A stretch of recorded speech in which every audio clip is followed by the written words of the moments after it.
Salam, hörmətli müəllimlər. Növbəti unitin izahına başlayıram sizinlə bugün. Martin Hevings-dən 3-cü unit Past Simple and Present Perfect-dir.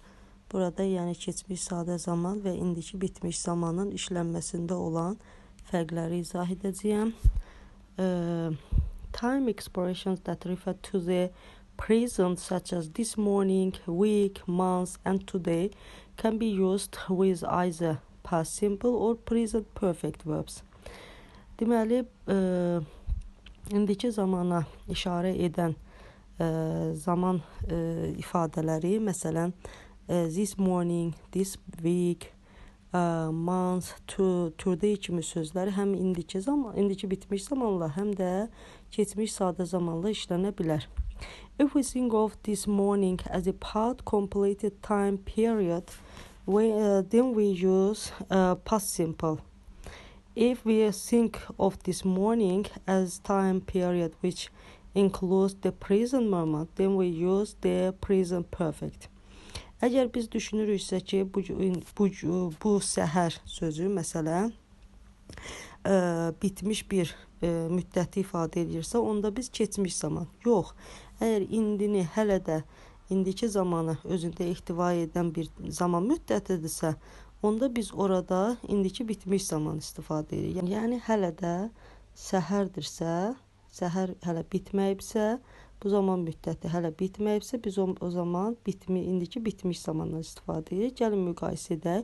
I didn't shave this morning.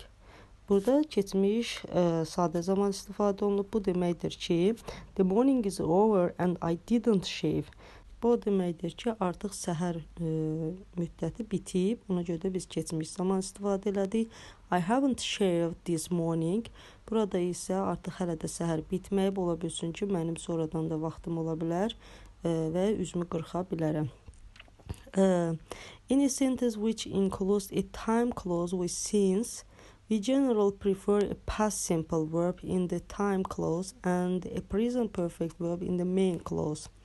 Əgər deyir, zaman budaq cümləsi since ilə işlənərsə, sinsi özündə ehtiva edərsə, biz adətən keçmiş zamandan istifadə edirik. Bu da budaq cümlədə. Baş cümlədə isə əsasən indiki bitmiş zamandan istifadə edirik. The time clause refers to a particular point in the past. Və zaman budaq cümləsi keçmişdə olan müəyyən bir hadisəyə işarə edir. Since Mr. Dodson became president, unemployment has increased. Burada since-dən sonra biz bilirik ki, ingiliscəsində belə bir qayda var ki, since olan cümlə budaq cümlə sayılır. Budaq cümlədə became, yəni keçmiş zamanı bildirir və digər baş cümlədə isə has increased, indiki bitmiş zamandan istifadə olunur. Deyir, Mr. Dodson prezident olandan işsizlik çoxalıb. She hasn't been able to play tennis since she broke her arm. Yenə də həmçinin since-dən sonra gələn cümlə keçmiş zamanda, digər cümlə isə, baş cümlə isə indiki bitmiş zamanda istifadə olunub. Note, however, that we use the present perfect in the time clause if the two situations described in the main clause and the time clause extend until the present. Buna baxmayaraq biz həm budaq cümlədə, həm də baş cümlədə indiki bitmiş zaman istifadə edirək. Bu o halda baş verir ki, olan hadisə indiyə qədər davam etmiş olur. Have you met any of your neighbors since you have lived here? Gördüyünüz kimi, since-dən sonra da bitmiş zaman istifadə olunub. Sən deyir, burada yaşayandan hansısa bir qonşu ilə rastlaşmısanmı, qarşılaşmısanmı? With time clauses introduced by after, when, until, as soon as, once, by the time, and the time expressions, the minute, second, moment, the past simple refers to past, completed events, and the present perfect refers to future events. Compare these examples. After, when, until, as soon as, once, by the time və digər the minute, second, moment ilə ifadə olunan cümlələr keçmiş hadisələrə, keçmiş zaman keçmiş hadisələrə, bitmiş hadisələrə işarə edir və present perfect olarsa isə bu isə gələcəkdə olacaq hadisələrə işarə edir. Compare these examples. Bu aşağıdakı nümunələri gəlin müqayisə edək. After she left hospital, she had a long holiday. Gördüyünüz kimi burada after sözündən sonra gələn keçmiş zaman keçmişdə baş vermiş hər hansı bir hadisəni ifadə edir. After Lucas has left school, he will be spending 6 months in India. Burada isə indiki bitmiş zaman bu məktəbi bitirəndən sonra Hindistanda 6 ay keçirəcək. Bu isə gələcəkdə baş verəcək hər hansı bir hadisəyə işarə edir. The minute I got the news about Anna, I telephoned my parents. Bu da keçmişdə olan bir hadisəyə ifadə edir. I'll contact you the minute I got the exam results. Mən səninlə imtahan nəticələrini alan kimi əlaqə saxlayacağam. Bu isə gələcəkdə present perfect işləndiyinə görə gələcəkdə olacaq hər hansı bir hadisəni bildirmək üçün istifadə olunub.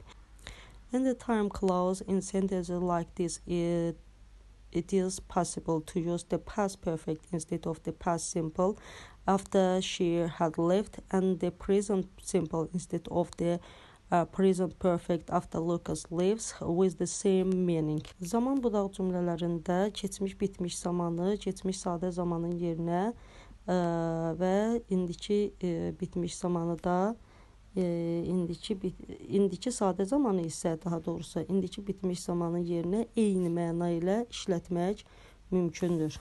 In news reports you will often read about or hear recent events introduced with the present perfect and then the past simple or the past tenses are used to give details. Xəbərlərdə oxuduğumuz və ya eşitdiyimiz son hadisələr əsasən indiki bitmiş zaman ilə təqdim olunur, lakin sonradan verilən xüsusi məlumatlar keçmiş sadə zaman və yaxud da keçmiş zamanlardan hər hansı biri istifadə olunmaqla təqdim edilir. Məsələn, a Russian spacecraft has returned safely to Earth with its 2 passengers. Gördüyümüz kimi indiki bitmiş zamanla verildiyi headlines US astronaut Scott Keen and Russian cosmonaut Olga Kolyarova landed in the early hours of Wednesday. Gördüyünüz kimi növbəti məlumat isə landed keçmiş sadə zamanla verildiyi digər nümunədə də həmçinin has become and begin sözləri ilə təqdim olunub. After the pattern it, this, that is will be the first time, we generally use the present perfect in the next clause. Adətən it, this, that is will be the first time nümunələri ilə başlayan cümlələrdə biz digər tərəfdə, digər clause-da biz indiki bitmiş zamandan istifadə edirik. That is the first time I have seen Jan look embarrassed. Deməli, bu ilk dəfə idi ki, mən Cəni utanmış görürdüm. Bu keçmiş reporting a past event. Lakin indiki bitmiş zaman istifadə olunmağına baxmayaraq, keçmiş zamanda olan hər hansı bir hadisə haqqında məlumat verilir. It wouldn't be the first time she has voted against the government.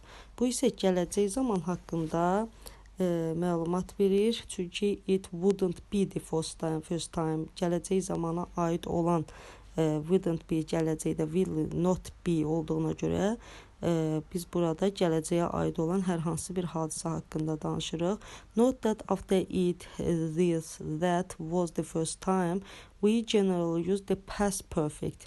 Nəzərdə saxlamaq lazımdır ki, bu nümunələrdən sonra, bu qəliblərdən sonra adətən biz əsasən keçmiş, bitmiş zamanda istifadə edirik.